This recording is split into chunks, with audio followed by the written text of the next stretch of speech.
આવી ગયા તમે? હા, હું આવી ગયો. સાંભળો તો, તમે તો છોકરી જોવા ગયા હતા, તમારું મોઢું કેમ આવું પડી ગયેલું દેખાય છે? થાકી ગયો છું. એક કોઈ ખુશી છે, એક કોઈ દુઃખ છે. એવું તો વળી શું થયું કે સુખે છે ને દુખે છે? બેઠ, હું તને આખી વાત કહું.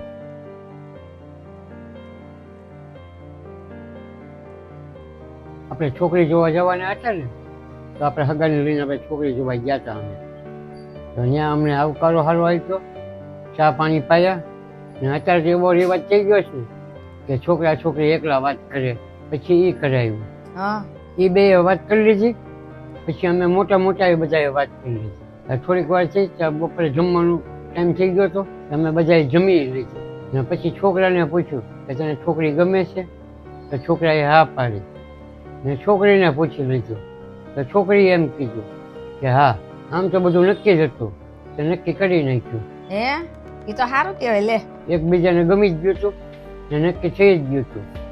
એટલે અમે મોટા મોટા છે ને બેસીને એકબીજાને વાત કરી લીધી હતી કે લગ્નમાં શું કરવાનું ને કઈ રીતે કરવાનું. અમે બધા બેઠા હતા તો છોકરીના બાપાએ સવાલ કર્યો કે અમારી એક માંગ છે. પછી મેં કીધું કાંઈ વાંધો નહીં, અમે માંગ પૂરી કરશું. ને પછી એને શરૂઆત કરી કહેવાની. હું ને ભાઈ આ બાજુ બેઠા હતા, એ લોકો આ બાજુ બેઠા હતા.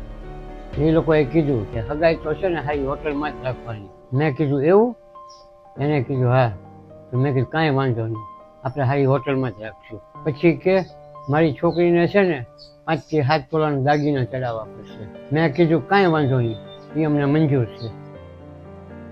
પછી કે લગ્ન તો ધામધૂમથી જ કરવાના. તો મેં કીધું કે અમારે એકનો એક જ છોકરો છે, તો અમે લગ્ન ધામધૂમથી જ કરવાના છીએ. એ પછી મેં કબૂલી લીધું. પછી વધારે પૂછવા લાગ્યા કે તમારે જમીન કેટલી છે? પછી ભાઈ મારી સામું જોવા લાગ્યા. તો મેં કીધું સામું શું જોવો છો? જે હોય એ કહી ગયો ને. એટલે એને કીધું 2 વીઘા જમીન છે, 2 થી વધારે નથી.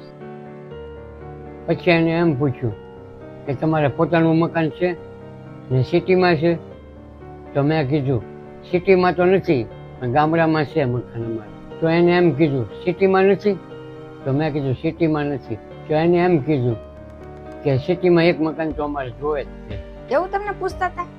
આજકાલ તો છોકરાની હગાઈ કરવી બહુ મુશ્કેલી. પછી એને એમ કીધું કે તમારા ખેતર તો છે ને, તો ખેતરમાં ઢોર ઢાકર તો હશે ને? તો મારી છોકરી ઢોર ઢાકર કાંઈ કામ કરશે નહીં કાંઈ. એ કે મારી છોકરી છે ને તમને 2 ટાઈમ જમવાનું આપશે. ને મારી છોકરીને છે ને અઠવાડિયામાં 1 વાર તો જમવા બહાર લઈ જ જવા પડશે. ને મહિનામાં છે ને 3-4 વાર પિક્ચર જોવા લઈ જવા પડશે.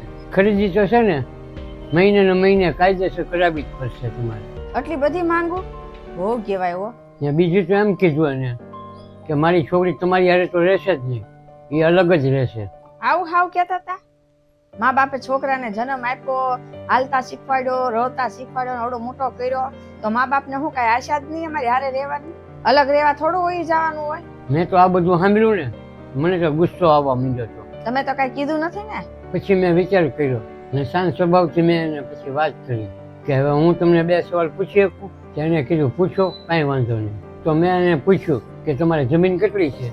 તો એને કીધું અમારે કીધું 2 વીઘા જમીન નથી. તો મેં એને પૂછ્યું ખેતર? કે ખેતર અમારી આગળ નથી. ને મેં એને પૂછ્યું આ મકાનમાં તમે રહ્યો છો એ તમારું પોતાનું છે?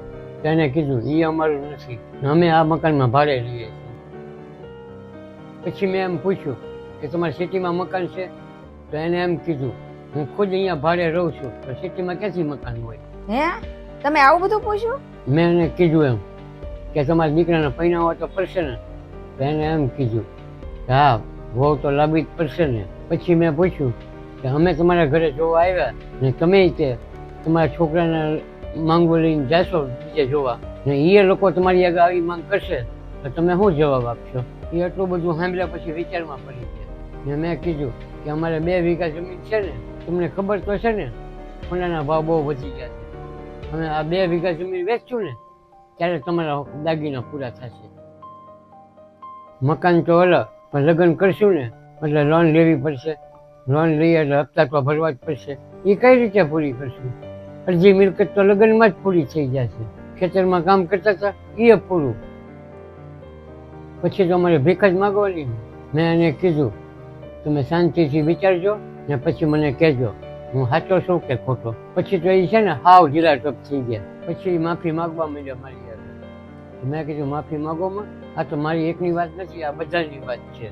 તમે માગો એ બધું અમે આપી જ દેશું તમને. અને જ્યારે છોકરી અમારા ઘરે પૈણીને આવશે ત્યારે એની આગળ રહેશે હું. તમે સારું બોલ્યા હો. સાચું કેવું પડે ને તો એ લોકોને ખબર પડે ને કે આ આપણી ભૂલ થાય છે. પછી તેને એમ જ કીધું કે અમારી છોકરીને તમારા ઘરે જ પૈણાવી છે. ને પછી અમને એને લાડવા ખવડાવ્યા. ને એટલા ખુશ થઈ ગયા હતા એ. સારું લ્યો, જે થયું એ સારું જ છે ને, હરખું થઈ ગયું.